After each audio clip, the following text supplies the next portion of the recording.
Alright, I am back with another video, and today I am going to be doing the 4th Halloween build, a highly requested one, Dracula the Dark Lord.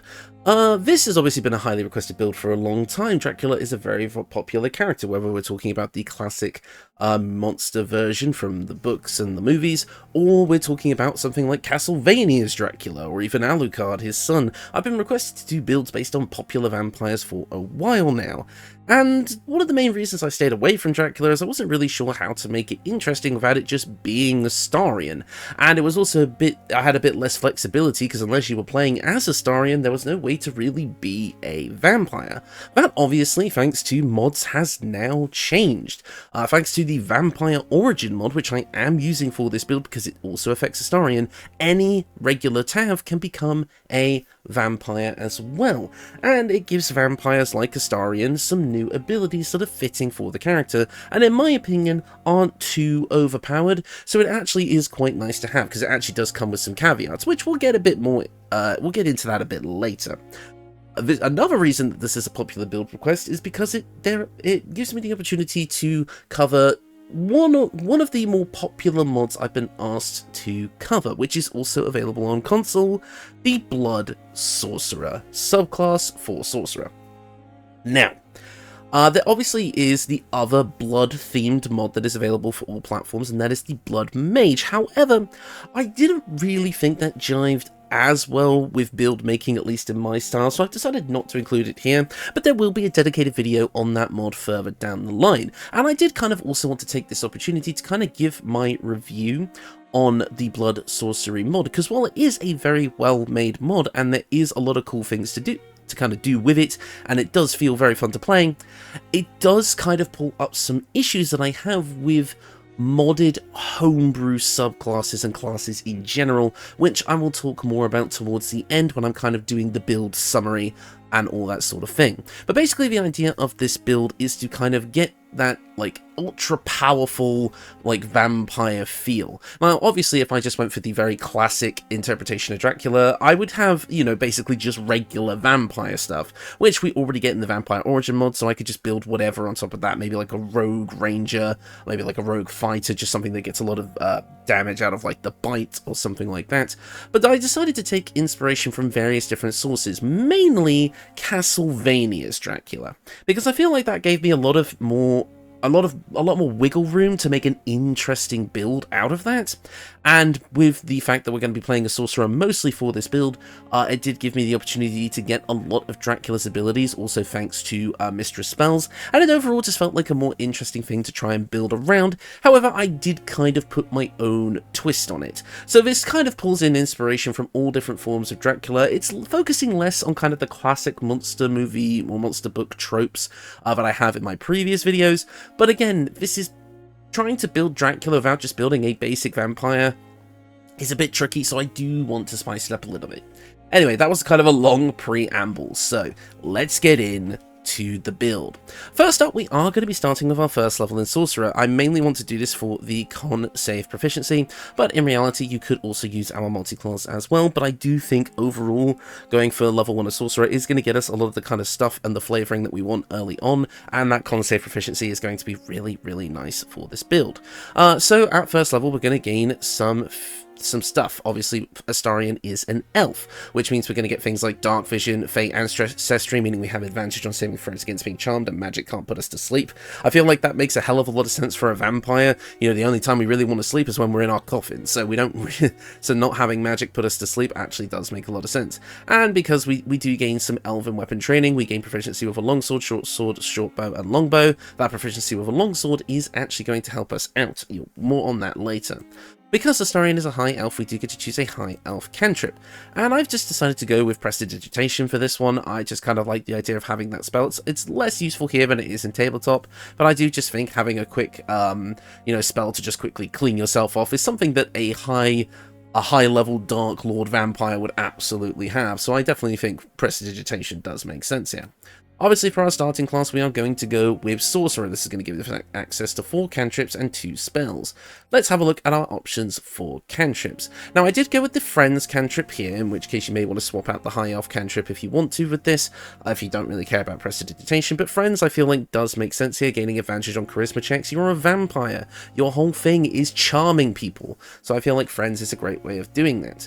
Next up, Green Flame Blade. Now, you're going to notice almost like a pyromancer theme in this video, because in the Castlevania games, Dracula does have a lot of fire-based abilities, and I liked the idea of combining blood and fire into this kind of interesting, haunting build, let's say. So, because again, Dracula kind of has a connection with hell, and so he gains a lot of hellfire abilities, so we're going to be doing the same thing here. Green Flame Blade is going to allow us to imbue a weapon to deal extra fire damage. It's 0 fire damage at the moment, but as we reach higher levels, it'll just be a flat damage boost. But that damage can also spread to other enemies, dealing a little bit of extra damage to adjacent ones.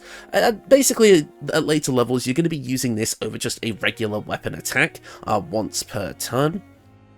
Otherwise, up till now, it's only really useful in niche situations, but later on, it is just a straight power boost.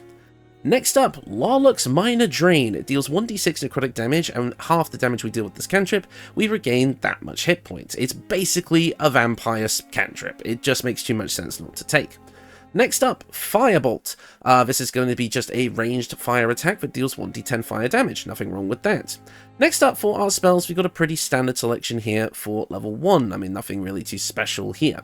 First up, Shield. Gotta take this spell. We have slightly lower AC than usual with this build since we are primarily a spellcaster, and Shield is going to help with that. But I will say that we're going to be pretty damn tanky with this build, so honestly, even if we're going to be taking damage, it's not really going to matter. And also Chromatic Orb. I kind of wanted to get an option that allows us to use all different kinds of elements, not just fire, otherwise I would take Burning Hands. So Chromatic Orb is going to allow us to use fire and cold, and since vampires do also have a bit of cold theming about them as well, I thought that made a bit of sense, but feel free to swap out Chromatic Orb for anything you like.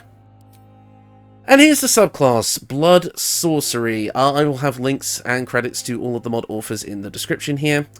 This is Blood Sorcery. The Blood Sorcerer draws on their blood's raw, life-giving force to fuel devastating spells. Taking the concept of bloodline magic literally, they sacrifice their vitality to amplify their power, inflicting harm upon themselves with every cast. They embrace the pain, trading their life essence for greater magical prowess, making them formidable yet fragile spellcasters. That fragile bit's a fucking lie, and I will get to why in a minute. So, obviously, the idea of this subclass is to be a kind of a glass cannon, a risk-it-all for big damage kind of spellcaster, and trust me, I love that idea, in theory. In practice, it works out slightly differently, and this class becomes very, very overpowered. And once you see how the abilities work in conjunction with certain equipment, you'll see exactly what I mean. But again, that's why it's perfect for Dracula. Although it typically, in most cases, Dracula doesn't straight up have, like, blood magic abilities, how can I not make a all-powerful Vampire Lord build based on the vampire without including blood theming in his power set? Like, come on, I just have to do it. So, Blood Sorcery is going to give you access to 3 additional cantrips at level 1. Additional, not taken up by the original 4 cantrip choices. That is the first thing I would change about the subclass. I'm going to get into that at the end. You gain access to Blood Bolt, a cantrip that deals 1d12 necrotic damage. Shoot a bolt of your own blood at the target, dealing 1d12 necrotic damage, and causing the caster to take 2 necrotic damage, or no damage if the caster is bleeding. So this whole subclass has a big theme on whether or not your targets or yourself are bleeding, and a lot of these spells and cantrips will actually get different and unique effects based on if those conditions are met. That is really bloody cool. Credit to the mod author for coming up with such a unique and interesting way of turning a status effect into a base kit feature that you have to play around. Again though, it's very powerful. Let's keep going. Next up, Blood Sacrifice. You bleed yourself to potentially bleed the target. So this is a one-stop shop bonus action cantrip that is going to help trigger a lot of your abilities. If the target bleeds, it drops a puddle of blood on the ground, and that is also important. Blood surfaces are also important to this subclass. You also drop a puddle of blood below the caster. Now, the big caveat to this is that it is a constitution saving throw, which a lot of big monsters and endgame bosses have very, very good con saves. So this will actually become less useful as the game goes on. But if you are able to get this off, oh boy. Next up, Blood Needle, a 1d10 necrotic damage cantrip. This maims the target, and if you remember, maiming is a pretty powerful condition that Steel Watchers like to do to me a lot. It reduces your movement speed to 0 and gives you disadvantage on dex saves. For a cantrip at level 1? That's extremely powerful to have. Preventing them from moving, dealing 1d10 necrotic damage and causing the caster to take 1d4 necrotic damage. Again, that amount of movement-based control at level 1 is pretty strong, but perhaps it's not too bad. I don't know, neither here nor there. You're also going to gain 2 additional spells. This I like. I love it when Sorcerer classes gain additional spells added to their spell list. I think this is perfectly fine. Bloodbath, call forth a rain of blood. Bleed every creature in the vicinity, hurting them for 1d4 necrotic damage. This also requires a con save. Now this is a spell version, so it is going to cost a resource, and it doesn't bleed yourself, which technically is actually weaker for this build. So overall, this is a pretty harmless spell. It doesn't deal a lot of damage, it's mainly there to quickly spread bleeding. On a save, the targets still take half damage, but otherwise, yeah. Next up, Blood Rebuke. This is one of the most overpowered spells in this mod. React to your next attacker with a bloody attack that deals 2 to 20 necrotic damage, or 3 to 30 if the caster is bleeding. That's a lot! And this is basically a Hellish Rebuke style attack, so you just get to do this as a reaction. It does come with a dex saving throw, meaning that the target can still take half damage if they save, but that's still really strong, and this can be upcast. I would definitely tone the damage die down at least to 1d10, with it being 2d10 if the caster is bleeding, because I do feel like this one is a bit strong. Anyways, on to the subclass features. First up, Sacrificial Spell. Spells you cast and attacks you make ignore resistance and immunity to necrotic damage. At level 1. Yeah, no, I wouldn't. I would make this that creatures who are resistant take full damage and creatures that are immune are treated as resistant. I think just being able to blanket remove that immunity is too strong. And I do think it trivializes a lot of encounters in this game, especially in Act 2. So, personally, don't like that one very much. I think it's a bit too overtuned. I'm not sure how hard it would be to code that like, suggested fix, but yeah, I don't know. We also gain Grim Harvest, normally on the Necromancer Wizard. Once per turn, if you kill a creature with a spell, you regain hit points equal to twice the spell slot level used, thrice if it's a Necromancy spell. Undead and constructs are unaffected. So this is how you get some of that HP back that you're spending to cast your spells. You kill a target, you get the HP back. Obviously, this fits into the vampire theming, which is why it works great for this build. To be honest, if we didn't get this here, I was probably going to try and take 2 levels of wizard somewhere in this build. But since we get it here, now I don't have to. Next up, we have Hemomancy. You have advantage on all attack rolls while bleeding. I mean, this is very, very strong. With this build that I'm making today, you could take Weapon Master and basically always have advantage. I mean, it's fine. I don't know how overpowered this is in a general sense, getting advantage on all attack rolls, especially since a lot of our spells are saving throws. But again, on a Gish build, which is what this is going to be, this is very, very strong. So I'm okay with this existing, but I think it should be the level 6 feature, not the level 1. I don't know why, I can't help myself. This is turning into a mod review rather than a build video, and I apologize for that, but I do need to get my thoughts out on this kind of as we go, as I will forget to mention them. So, here is the stat spread. This video is going to be so long. First up, Strength is at 8. You could take Cloud or Heal Giant's Strength Potions with this build, because it is going to buff up one of the Vampire Origin abilities. Otherwise, you can just leave this at 8 with mostly caster focused. Dexterity at 14. This is about where I want it to be to kind of get at least some decent armor class when we get to mage armor and such like that.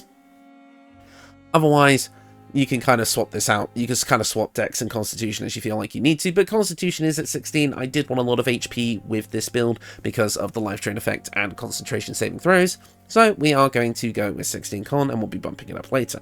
Intelligence and Wisdom are both at 10. I didn't feel like putting either of them at 8, so I've kind of gone for a more rounded spread. And Charisma is at 16 because obviously it is our main spellcasting modifier. Next up, for our skill proficiencies, Astarion comes with Sleight of Hand, Perception, and Deception by default because of his background and his race. And so I've gone with Intimidation and Persuasion for our skills. Next up, you have a choice. You can either keep going with your Sorcerer levels, or you can do our multi-class. I think to kind of get everything that I want, again, we already have a lot of our basic blood abilities just from that first level dip, so I'm actually going to say for the level progression of this build, we're going to go into our multi-class, and we're going to stay there until we're finished. That is obviously Warlock. Yes, we're making a Warlock build today. Warlock is going to give us a ton of things, namely a few cantrips and our subclass right at level 1. For our cantrips, you can choose whatever you like. I'm deciding not to use Eldritch Blast because, again, I kind of want to try something new, and to be honest, our blood cantrips are kind of more powerful than Eldritch Blast at this point, so I don't really feel a need to take it, at least right now. So what else can we take instead? Well, there's a few things here. We can grab something like Create Bonfire, which allows us to create a kind of big bonfire that can burn creatures. Unfortunately, this does require our concentration, so you may not feel like this is a great option. We've also got access to things like Bone, Chill, and Toll the Dead. If a target is Toll the Dead, makes it so that if a target is below its half of its maximum hit points, this cantrip will deal a little bit more power. I quite like Toll of the Dead here, so I'm going to bring that one. And if you don't think Dracula would have Mage Hand, well, I think you're wrong. He would absolutely have a little spectral hand that will do things for him, so I'm bringing that. Our subclass, you have a few choices here. Obviously, I've got the extra Celestial mod there, but I do think the Fiend makes a ton of sense for what I'm trying to go for. It's going to give us extra fire and ice powers, as well as give us access to a few extra abilities like Dark One's Blessing, allowing us to, whenever we reduce a creature to 0 hit points, we gain temporary hit points equal to our Charisma modifier. So that overall is pretty damn good. For now, that's going to give us 4 temporary hit points. Wait, is that your Charisma modifier at this level? Oh, I think it's, it also adds something else in there. I think it's, sorry, forgive me, I'm having a bit of trouble this morning. But anyways, yeah, Dark One's Blessing is going to do a lot for us, especially with this HP reduction that we're going to have from Blood Sorcery, so I do feel like it works really well with this build. Next up, for our spells, we do gain access to Armour of Agathis, which I absolutely want, getting this kind of cold barrier that's going to give us temporary hit points and deal cold damage to anyone who hits us with a melee attack. It is basically just going to give us a bit more tankiness. As you do notice, we actually do get some of the blood spells as a Warlock, which is kind of fun, so if you don't want to play a Blood Sorcerer but you still want the spells, you do have access to them on some other classes. However, for our next one, I'm gonna go with Hellish Rebuke. Hellish Rebuke is going to deal 2d10 fire damage to anyone who attacks us, and this can be upcast. Now you may be thinking, but Hobo, didn't you say that 2d10 fire damage was a bit too overpowered when it was on the other one? Yes, that is true. But the thing is Hellish Rebuke is fire damage, which is not often resisted, whereas the Blood Rebuke is necrotic damage, which could be resisted but isn't with the subclass, making it very strong, and has the ability to go to 3d10 pretty much all the time. So that's why I do think it's okay to have both as an option. If you don't agree, well, yeah. Next up, at Warlock level 2, we're going to gain access to another spell. Choose whatever you like, it really doesn't matter. I quite like grabbing Command because that feels on theme. Again, you could just command people to flee, which is like they've just seen you and are afraid of you. Or you can charm them to come closer. Kind of does all the vampire stuff in one.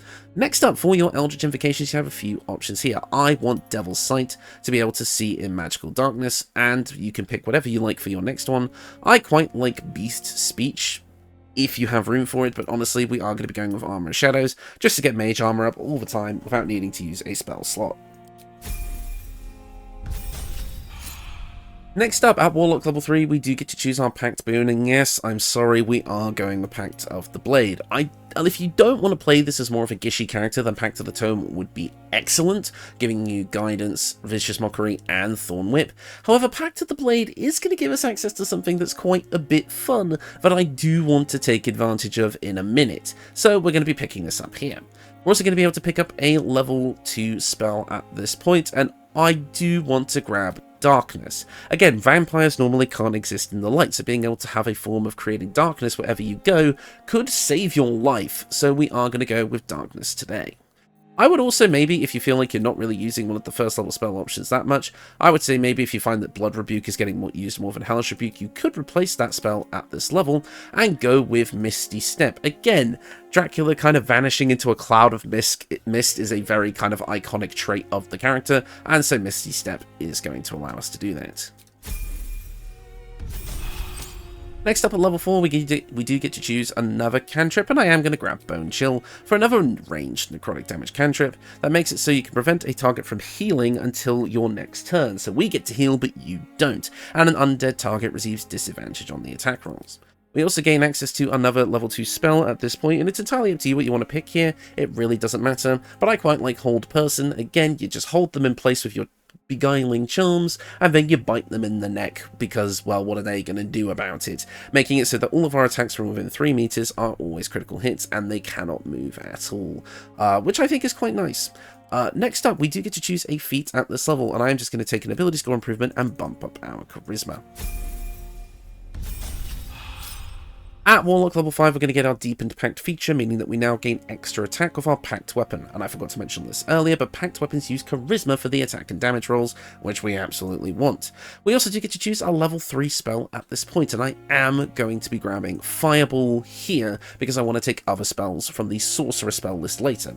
But of course, Fireball is the standard big fire spell, and it makes sense if we're kind of taking inspiration from the Dracula side of things when it comes to Castlevania, so I do want to pick it up here.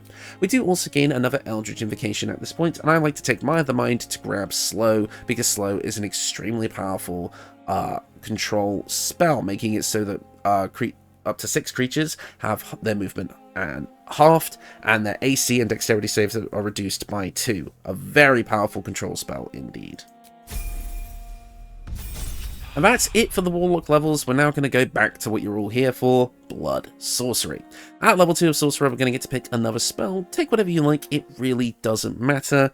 I quite like picking up something that has a bit of utility, so something like Enhanced Leap. Featherfall could be really good. Disguise Self makes sense for kind of a vampire type build. Choose whatever you like, it doesn't really matter. I would say I quite like the idea of taking Absorb Elements, another reaction-based spell that causes you to take half damage from the next elemental attack targeting you, and you can deal an additional 1d6 of that element type on your next attack. So if you feel like you want to be a bit more tanky, Absorb Elements is going to help with that. And next up we do get to choose Meta Magic, and I'm going to take my pretty standard options here. I obviously always like to take Twin Spell. Being able to target an additional creature is always nice, especially with something like Hold Person.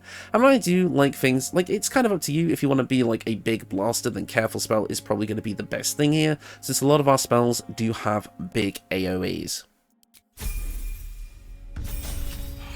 At Sorcerer level 3, we're going to get access to more stuff, including 2 level 2 subclass spells. We're going to gain access to Blood Ray. Shoot 3 rays of blood. Each ray deals 2 to 16 necrotic damage and damages the caster by 1d4 necrotic damage or no damage if the caster is bleeding. 68 necrotic damage on a level 2 spell, with the caveat being totally avoided if you're bleeding. Yeah, if there's one thing I would change about this mod, I would just dial down some of the damage die. Just a bit. Next up, Blood Spike. Transform the blood beneath a target into spikes that impale it, dealing 4d10 necrotic damage to the target and all creatures around it. Can only be used on targets standing on a blood-covered surface. This one I don't mind so much. It requires a little bit of setup that's outside of the spell's usual range, creating blood surfaces, which again you do have the ability to do, but it might not be as easy as you would like. And then you do get quite a decent payoff, a big AoE. But again, a level 2 spell. This one feels like it should be a level 3 spell, but that's just me. Next up, we do get to pick, speaking of, a level 2 spell, and it's entirely up to you what you want to pick here. It really doesn't matter, except I am going to be going for one spell that I think elevates this build in a really fun way. Summon Moonblade. Summon a +1 magical flaming or chilling short sword, so you can choose fire or cold damage, that sheds a bright light in a 3-meter radius. It deals bonus fire or cold damage depending on what you choose. It increases your armor class by 1 and grants resistance to fire or cold damage. So something about the vampire Origin mod that we're using is it does give you vulnerability to fire and radiant damage. While we won't be able to counter the radiant damage vulnerability, and honestly good, this build needs a weakness, this will counter the vulnerability to fire, making it just neutral damage while we hold the weapon. This can also be used as our packed weapon, as it is basically permanent. It technically lasts 100 turns, but you could just recast it after that time, and 100 turns is a long time. And you can make it your packed weapon so that it uses charisma and gets all the benefits of packed to the blade. This is a very, very fun spell, and also comes with a unique attack that does a bunch of extra fire damage, and you can use green flame blade with it to just stack on even more extra damage, and you've got this like cool shining red and green flame blade in your hand. Again, you will have seen the combat footage, it looks pretty damn awesome. And so I just love the idea of having this, like, summoned sword that you just pull out. It almost feels like taking Pact of the Blade to, like, the next level. I know this doesn't really fit into any form of Dracula's kind of power, I guess. I mean, Alucard had that summoned sword, so, you know, there's at least maybe some precedent for it, but this is just too cool for me to ignore. I really wanted to show this off. Feel free to completely ignore it and go the more spellcastery route if you like. Take Pact of the Determined instead, like I said. That would get you things like haste, you know, guidance, all that fun stuff. But, I mean, come on. This is cool. Let me have this one. Anyways, we also do get to pick another meta magic option at this level, meaning we can grab Quicken Spell, because of course we are. Next up, at Sorcerer level 4, we do gain access to another cantrip. Take whatever you like, it really doesn't matter. If you really want to go down the Gish route, then Booming Blade giving you access to thunder damage makes a ton of sense. Next up, we do also gain access to another level 2 spell at this point, and it's entirely up to you what you want to grab.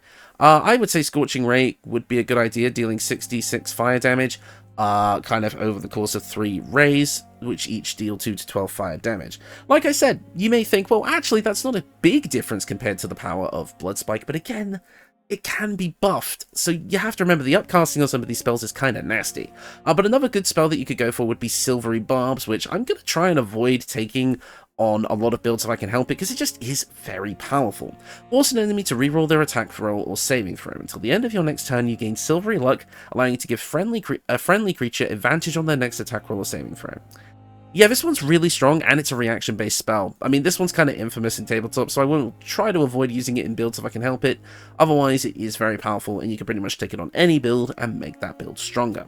Next up, we do get another ability score improvement at this point, and I'm going to grab another bump to our... I'm actually going to bump up our Constitution, because I want a bit more HP. Next up, at Sorcerer level 5, we gain access to level 3 spells, and that includes 2 new Blood Sorcery spells. First up, Sanguine Feast. This one deals 4d6 necrotic damage, and it drains the vitality of all nearby creatures. The caster heals for half of the total damage dealt, drawing vitality from their foes to restore their own health. I mean, this is the vampire spell, and honestly, I think this one is actually completely fine. I think this sits perfectly in the kind of power set for the level that it's at.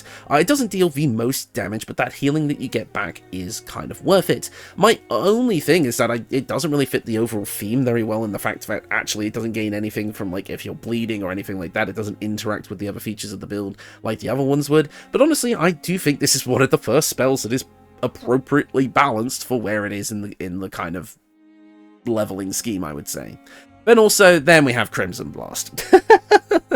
Crimson Blast deals 10d6 necrotic damage, shooting a ball of your own blood from your fingers that explodes upon contact, basically fireball, rotting the flesh of everything in the vicinity and causing the caster to take 1d8 necrotic damage for each target hit, or half if the caster's bleeding. Now, actually, looking at that restriction, if it's 1d8 for each target hit, up to, and basically 1d4 if you're bleeding, that's actually pretty... I would say that is a decent trade-off. I would say this is probably a good standard replacement to Fireball. The main reason I'm taking the fire spells is so you have like a basic level spell that you can amplify with like a blood version if you want to go all in. So like you have Fireball and then you can like transform it into this by tapping into your vampiric abilities. It's kind of like a flavorful thing of like transforming spells mid-combat. So actually looking at it now, I feel like this is probably one of the kind of gold standard spells for what this is going for. I just do think the lower level spells are a bit more overtuned, and while we won't be getting to the max level high level stuff with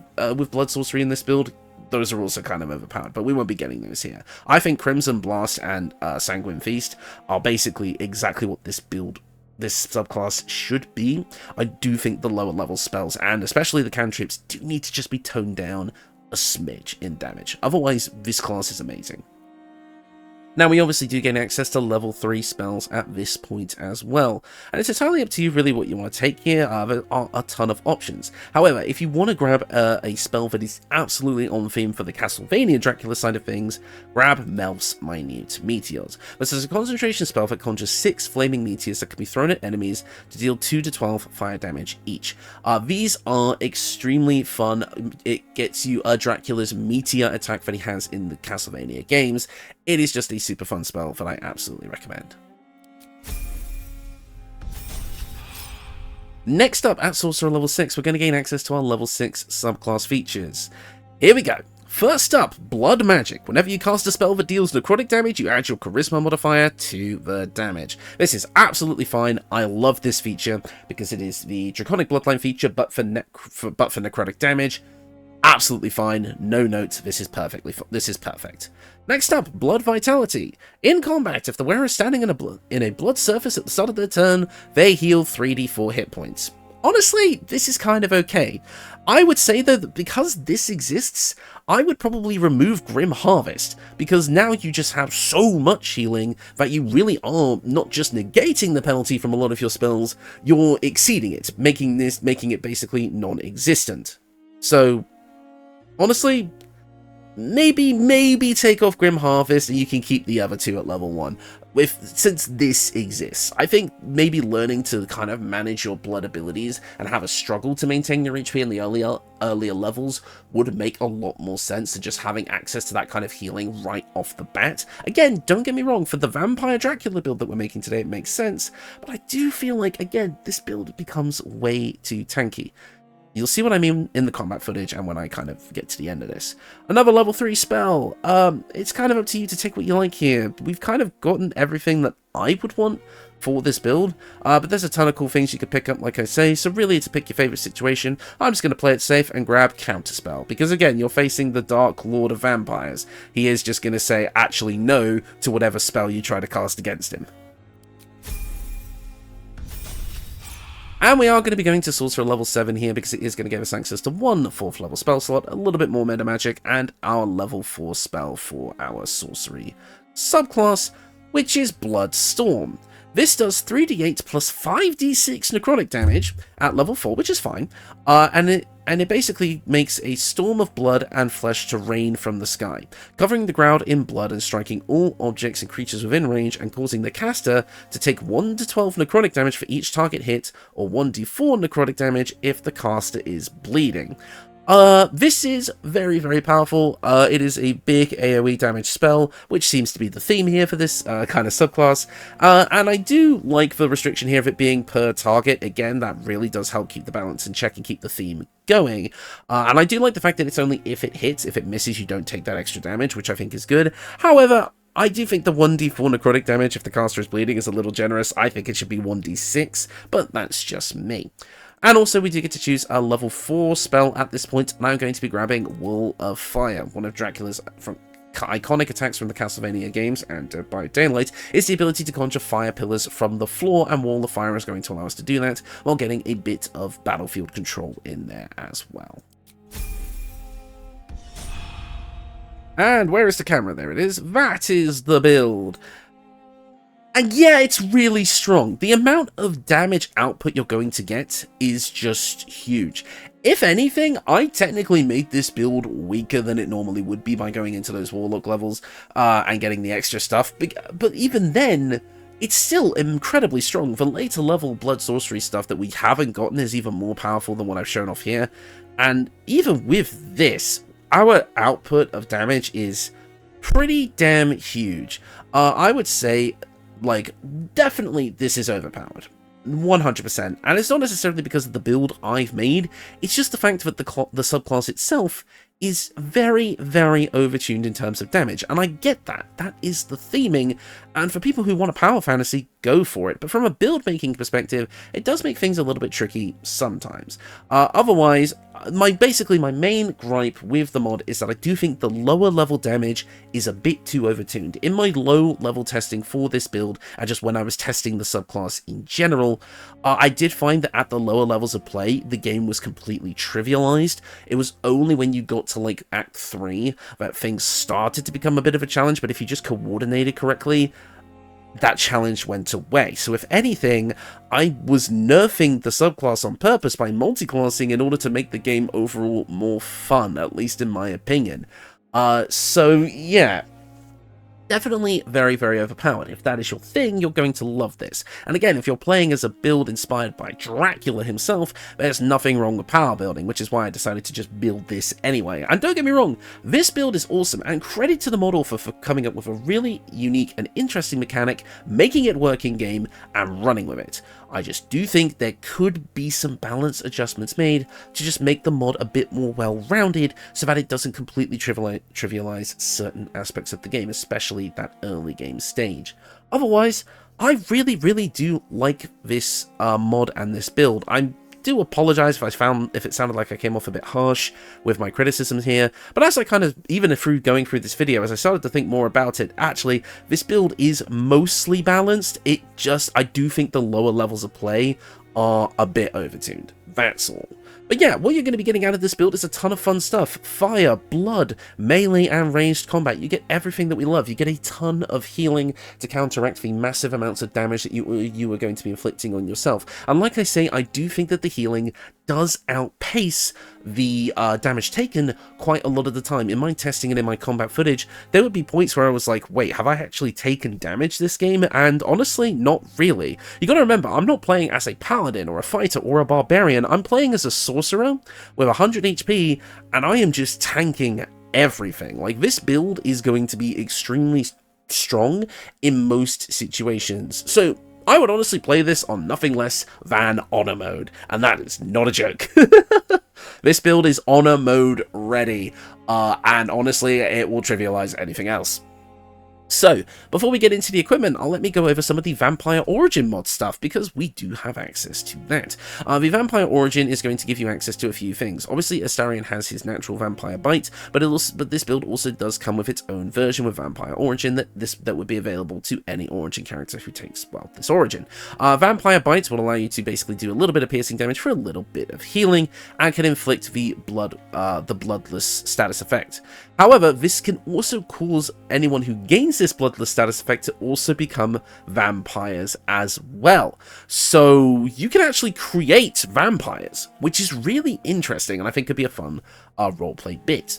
Next up, Vampire Claw. This is a melee damage attack, which is basically considered an unarmed strike, so that would be a reason to take the Hill Giant Strength Potions to be able to bump this up, and it does a little bit of extra necrotic damage. Basically, all of these vampire things get buffed at higher levels. This just does flat bludgeoning damage at the start, but as you level up, it will gain more abilities like the additional necrotic damage and the extra hit. So even without the strength, this can deal up to 14 damage, which is okay, but if you drink that strength potion, this is going to do a lot of damage. Basically, it just kind of replaces the need for a weapon on this build if you decide you don't want to go the Moonblade route, but I want to go the Moonblade route. So, well, I still think this works quite nicely as like a flavor thing. We also gain a bat transformation. It doesn't really do much other than fly around and can basically use a kind of weird version of Misty Step, but it is still really cool, so I like to have that here. We also gain the ability to control undead. If they fail a wisdom save, we get to take control of them, and they basically become allied to us. It's basically dominate person. You don't directly control them. They just become allied to you. Otherwise, it's okay. But the target's level must be lower than yours, so it's only really going to work on weaker undead. However, this is still a fun ability. And again, you don't get this till some of the later levels anyway. Next up, you gain the ability to transform into mist. This is basically the mist cloud spell, and you get to use it once. You get to use it as a concentration thing once per long rest. Next up, summon wolf. You get to summon a wolf companion once per short rest. Not the strongest thing. I would say it's equivalent to maybe like a level 5 or 6 Beastmaster Ranger's companion wolf. Again, as a unique thing for a vampire, perfectly serviceable, fun little flavor spell. And also you gain Mass Animate Dead. You're able to raise up to 5 zombies at one time in a 22-meter radius. 1 per dead body in a radius up to a total of 5 with your vampiric powers once per short rest. Basically, you get to be kind of an undead controller, which I think is quite cool. Again, very accurate to Castlevania Dracula. So yeah, that is everything with the Vampire Origin mod. Basically just a bunch of extra flavor stuff that adds a little bit of more gameplay depth to playing a vampire. And again, it does come with its weaknesses. Normally you would have a vulnerability to fire damage, but we have managed to counteract that. But you do still retain that vulnerability to radiant damage. So yeah, maybe don't be on the front lines on the Kefric Thorn fight, I'm just saying. I mean, not many enemies in this game will deal radiant damage to you, but those that do will destroy you. And I think that's important. I think this build needs a weakness. And that is certainly a weakness. Let's get into the rest of it. First up, no weapon other than the Moonblade, so let's give that a summon. Summon Moonblade, fire. Buff that with the Bind Pact weapon. And here we go, our packed weapon, a flaming longsword. This deals 1d6 plus 5 fire damage plus an additional 1 fire damage. It is a plus 1 enchantment weapon, which gives you a plus 1 to armor class and resistance to fire damage, and it just looks bloody awesome. Combine that with Pact to the Blade, and you've got a pretty substantial attack there. We're also going to be combining this with some equipment that we're going to have. The Vampire Origin mod also gives us necrotic resistance as well. So we've got some pretty damn good resistances across the board. Next up, let's have a look around here. What else do we have that I needed to show off? Let's move on to the equipment. First up, we have the Helldusk Helmet.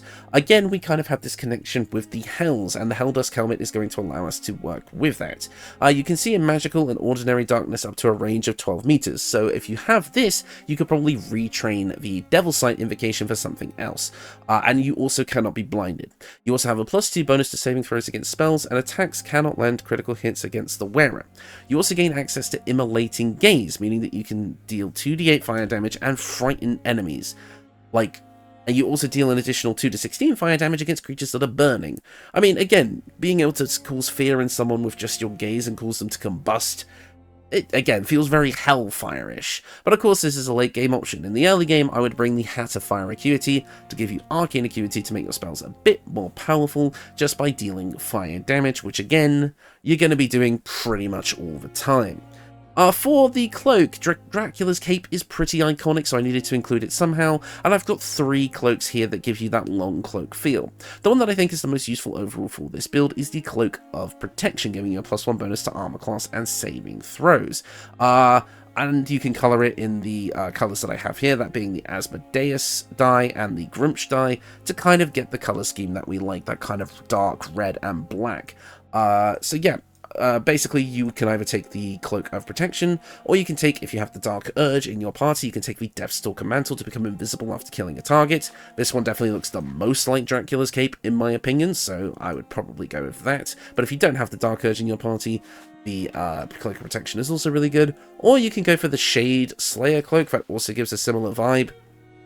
But I think it has, on this build, the least amount of use cases. It's more for a more standard Astarion build than anything else. So I'm going to put the Cloak of Protection back on. Next up, the Cloth of Authority. Again, it was really hard to kind of get the Dracula look, and I feel like with the Asmodeus colouring that I have, this comes pretty close, at least in my opinion. Obviously, this is Gortash's outfit recoloured. This gives you the ability Dauntless, meaning that you cannot be frightened, and you cannot be afflicted with other emotion-altering conditions. Again, your mind is a steel trap. Until your wife dies, then you have some issues. Next up, you also have advantage on intimidation and insight checks. Very nice, and a +1 to armor class. Overall, it gets us the look that I want, mostly, and gives us a bunch of abilities that I think are on theme for the build. But up until then, you can use either the Robe of Summer to give yourself resistance to cold damage, which I think makes sense for a vampire to have resistance to cold damage, but that's just me, as well as you could choose the Obsidian-laced robe instead, making it so you gain resistance to fire damage, so if you don't have the Moonblade out, you're still going to be able to counteract that vulnerability, and on a successful saving throw against a foe spell, you can basically do a minor Hellish Rebuke against them. So those two are great for the early game, and then pick this up a bit later. For your gloves, the Hell Dusk gloves. Now I did already use these on my Shadowheart build, so I do have other options here, but if you're not running those builds together, and when I say the Shadowheart build, I mean the Wolf build that I did earlier, so if you're running those builds together, you're going to have to pick and choose. I would personally prefer these on the Shadowheart build overall, because that kind of needs the extra damage, so I do have extra options here, like I said. But the Hell Dusk gloves are going to give you a +1 bonus to spell attack rolls and spell save DC, great.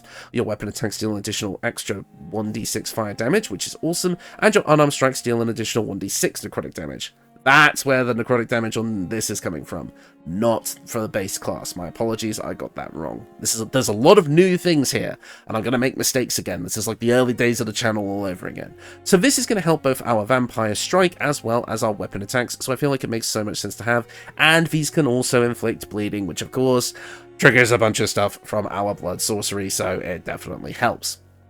You're also getting in a +1 bonus to strength saving throws and the Raise of Fire cantrip, which is just a big scorching ray that deals even more damage, and you can use it once per short rest, so there you go.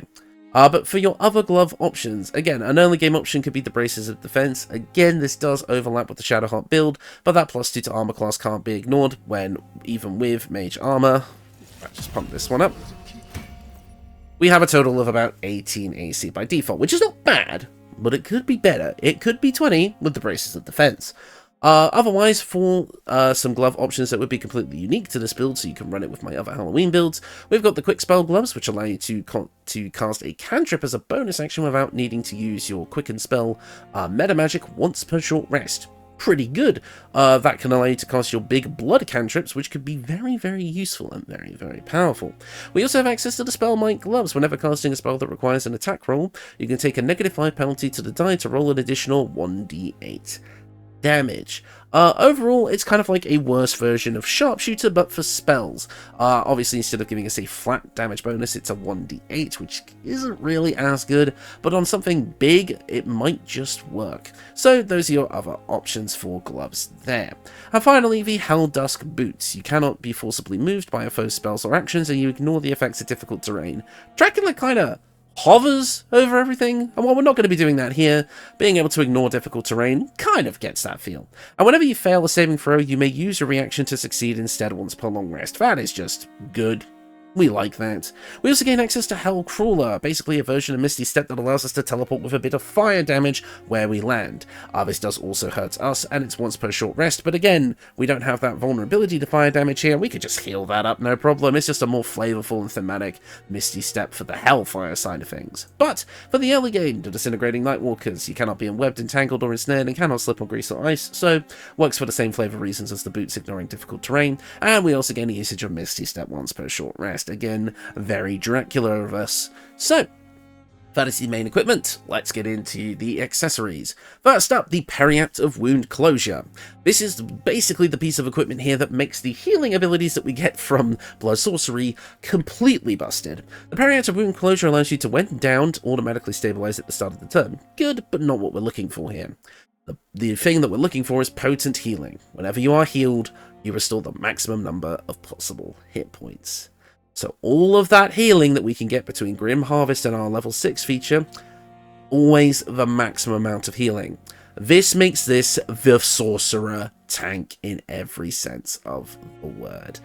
We become extremely tanky, being able to always heal the maximum amount of hit points. We're basically going to be out healing any damage that we take from ourselves or from enemies. It becomes stupidly strong. Next up, the Cryptlord Ring, going to allow us to cast Create Undead. Again, we have Dominion over the Undead. We have Undead Minions, that is Dracula in Castlevania to a T. So being able to create Undead and give us a powerful Mummy Lord to fight alongside us, why not? And finally, the Ring of Exalted Marrow. This is going to give us Ghoulish Touch, another way to use our Vampire Strike with our claws to deal a bit of necrotic damage and possibly paralyze the target so we can go for the bite. And Extort the Risen will allow us to cast a command spell on Undead. Yeah. Overall, all of the options that we have here are very thematic to Dracula in some shape or form in one of his incarnations, and overall it's just a very fun, powerful build. Like I say, we have the Moonblade slash here that does a bunch of extra fire damage and burns. Like, all of this together, like Mystra Spells, the blood sorcery, the equipment, everything here, just piles together to make an extremely powerful build. An extremely tanky build, an extremely, you know, highly damaging build. And I'm just looking at, we've got resistance to slashing, piercing, and bludgeoning damage. That, I don't know where exactly that's come from. That has come from somewhere. I don't know. Like, again, I've got a few mods installed here. That's coming from somewhere. Someone who has used these mods can probably tell me where that's come from, because this is just, it's powerful. It's very, very powerful. Again, combining all these things together just creates probably one of, if not the strongest builds I've ever made. And that is saying something, that it took, basically, I would say, even the Blood Sorcery mod on its own to do this. It's just insane. And like I say, I don't have a problem with modded subclasses and spells that are homebrew, because obviously usually the ones that come straight from 5e are already kind of balanced anyway. But this just takes the cake for being one of the most overpowered things I've done on this channel, because this Blood Sorcery subclass is just very, very overtuned. I think some of the features could be toned down a bit. I do think the overcoming resistance and immunity to necrotic damage could be adjusted to make it less overpowered on just every type of enemy. And then there's also, you know, you're looking at what you call it, the ability to, you know, just you know, heal all that damage. Just all that healing is just so much. Like, I do think that if this subclass got toned down just a little bit, I would basically be using it as often as pretty much every other subclass mod in the game that comes from like 5e and such like that.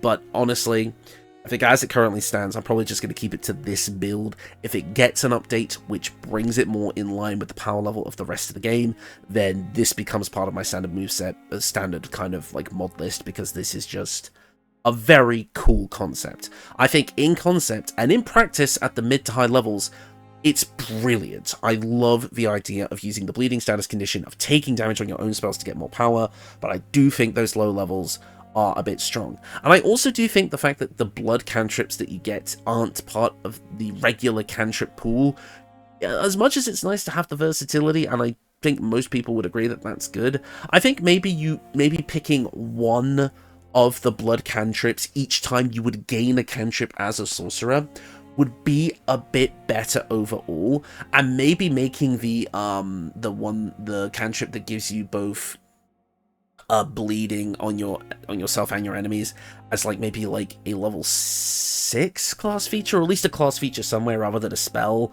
and just limit it a bit more. Maybe make it a once per short rest kind of thing, or proficiency bonus per short rest type deal, just to kind of more generically balance things. I mean, I'm kind of looking at this as from like a tabletop perspective. Probably actually coding this stuff into Baldur's Gate 3 is probably a lot harder. Again, I have very briefly explored the mod creation tools. I know I was planning to create my own subclass mod, but I just haven't had the time or the energy, quite frankly. Life and work has been a bit hectic at the moment, but I am going to look into doing that soon. But yeah, I mean, overall, if I'm going to rate this subclass, I would say as it stands, I would give it like a 7 out of 10. I think the concept is amazing, the way it's executed is brilliant, and technically the animations and all that are fucking stellar, like, well done on that. But I do think that there does need to be some balance adjustments here and there to bring it more in line with the rest of the game, and then once that's done, it is perfect. I think this subclass will stand as being one of the better homebrew subclasses that have been made, just in general. But yeah, that is going to do it for me. I hope you all enjoyed this one. Sorry if it wasn't quite what you were expecting from a Dracula build, but I did just really want to have some fun with this concept, and I think I have. So, I hope you guys enjoyed the build. I might do a more traditional, standard Dracula-esque build that's a bit more stealthy and stuff like that, but again, I kind of done that for Astarion already like a few times over, so I don't know, we'll see. But anyways, that is going to do it for me. Thank you all so much for watching, and I will see you all next time.